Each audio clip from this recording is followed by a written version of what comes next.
RM membantu komedian Korea dengan pengaruh kelas dunianya. RM sekali lagi membuktikan betapa berpengaruhnya dia dengan membuka peluang untuk acara wawancara komedi Korea yang terkenal. Di penghujung tahun 2022, RM menjadi bintang tamu untuk Psick Show University Psick untuk mempromosikan album solo barunya Indigo.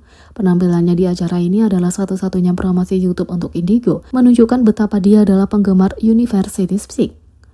Dia adalah penggemar awal Universitas Psick. Dalam sebuah wawancara di Radio Star, salah satu komedian Psick University Lee Yong-ju mengungkapkan bahwa RM berlangganan saluran YouTube mereka saat mereka punya kurang dari 80.000 pelanggan. Sekarang mereka punya 1,94 juta. Kami punya 1,9 juta pelanggan sekarang, tapi RM memberitahuku bahwa dia telah menonton saluran kami ketika kami punya 80.000 subscriber. Jadi dia sudah tahu banyak tentang kita sebelum kita bertemu, kata Lee Yong-ju. Lee Yong-ju berbagi dan bahkan menghidupkan kembali momen ketika manajer BTS menelepon mereka, mengatakan bahwa RM ingin menjadi bintang tamu di acara mereka. Manajer kami sedang rapat dan dia mendapat telepon dari nomor tak dikenal, tapi dia mengabaikannya sekitar 2 kali. Nomor itu terus menelepon hingga dia menganggap itu adalah pengiriman paket dan mengambilnya. Halo, apakah ini manajer Psick University? Kata manajer BTS. Manajer Psick University menjawab, ya, siapa ini? Aku manajer grup bernama BTS. Oh ya, ada yang bisa dibantu? Kami punya anggota bernama RM dan dia ingin menjadi bintang tamu di Psick Show. Ya, dia bisa, kata manajer Psick University. Psick Show dimulai ketika Lee Yong-ju dan 2 komedian lainnya, Jung Jae-hyung dan Kim Min-soo, memutuskan untuk membuat acara komedi berbahasa Inggris setelah menyadari betapa konyol dan soknya mereka berbicara dalam bahasa Inggris satu sama lain. Semuanya berawal ketika ketiga komedian itu bertanya kepada diri sendiri, K-pop dicintai secara global dan ada K-movie dan K-drama, kenapa tidak coba K-komedi, kata Lee Yong-ju. Itu adalah mimpi yang menjadi kenyataan bagi Psick University untuk menampilkan RM di acara itu dan episodenya berjalan sangat baik, menarik lebih dari 3,7 juta penayangan. Lee Yong-ju juga berbagi bahwa saluran mereka memperoleh lebih banyak pelanggan luar negeri setelah penampilan RM di acara itu. Ini bukan pertama kalinya RM mendukung komedian Psick. Episode baru-baru ini dengan Epic High mengungkapkan bahwa RM terus mendesak mereka untuk tampil di acara itu, jadi Epic High berusaha keras untuk menjadi bintang tamu. Dia bahkan mengomentari posting Instagram Psick University dan menunjukkan dukungan dengan memberi peringkat acara wawancara komedi mereka di antara pembawa acara terkenal seperti Jimmy Fallon, Jimmy Kimmel, dan Conan O'Brien. Dengan pertumbuhan saluran mereka secara eksponensial, Psick Show punya tujuan untuk memfilmkan episode di LA tahun ini. Kerja keras dan tekad Psick University membuat mereka terikat untuk sukses, dan dengan bantuan RM, komedian Korea benar-benar menuju hal-hal yang lebih besar dan lebih baik.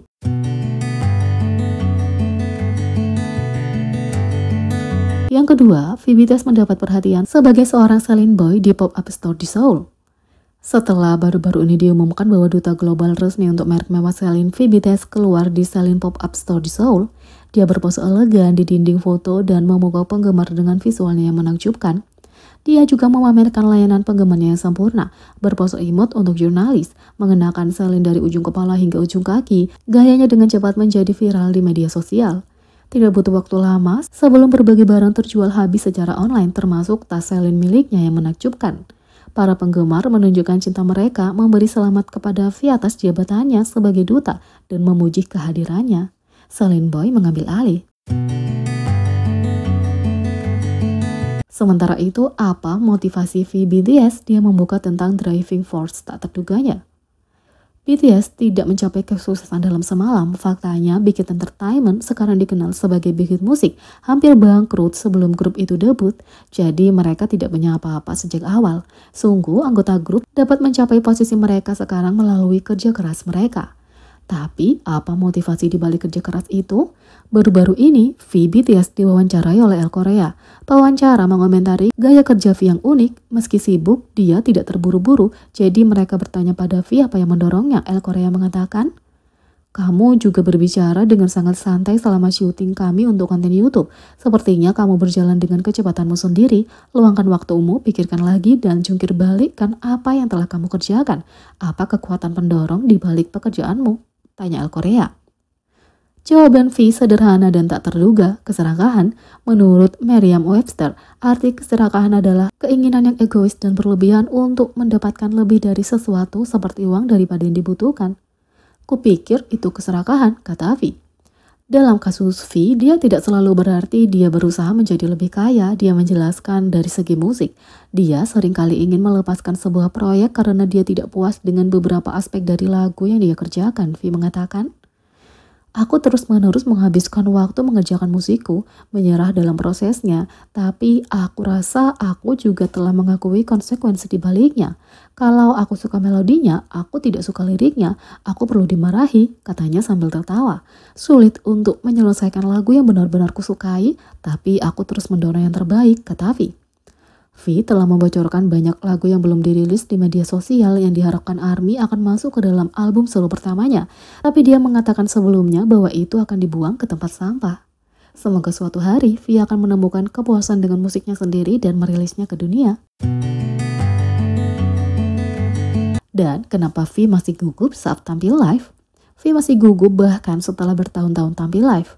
BTS berubah dari membagikan selebaran kepada calon penonton konser menjadi stadion yang sekarang terjual habis dengan kapasitas 100.000. Meski melakukan begitu banyak konser di hadapan banyak orang, V mengungkapkan bahwa dia masih merasa gugup. Dalam wawancara baru-baru ini dengan Elle Korea, dia menjelaskan kenapa dia memilih pergi ke Ilchi Art Hall daripada Olympic Stadium di run BTS.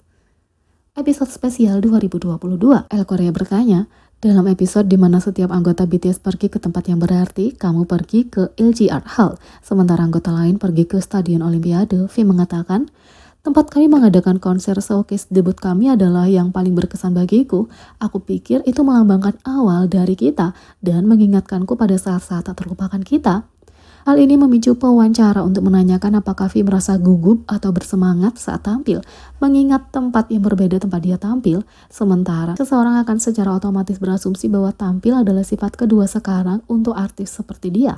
Tapi Elle Korea bertanya, kamu telah berada di banyak tahapan, apakah kamu masih gugup? V mengungkapkan bahwa dia masih gugup, alasan sebenarnya karena ARMY. V mengatakan, aku masih gugup melihat fans kami dari dekat. Idola K-pop itu menjelaskan bahwa dia sebenarnya gugup sekaligus bersemangat saat dia melihat ARMY dari dekat. Perasaan itu saling menguntungkan. V mengatakan, ada jarak yang cukup jauh antara panggung dan penonton, jadi setiap kali aku bertemu mereka dari dekat, aku menjadi bersemangat dan gugup. Dalam wawancara yang sama, V ditanya, momen ketika kamu merasakan kasih sayang yang mendalam dari orang-orang? Sekali lagi jawaban berpusat pada ARMY. V mengatakan, pasti dari ARMY, mereka menulis kepadaku di Weverse hampir setiap hari dan aku terus-menerus menyadari dan merasakan kasih sayang dan cinta mereka yang mendalam terhadap aku, kata Avi. Jadi bagaimana menurut kalian tentang ini? Beri komentar di bawah, klik subscribe, like, share, dan klik lonceng. Sekian video kali ini, sampai jumpa lagi.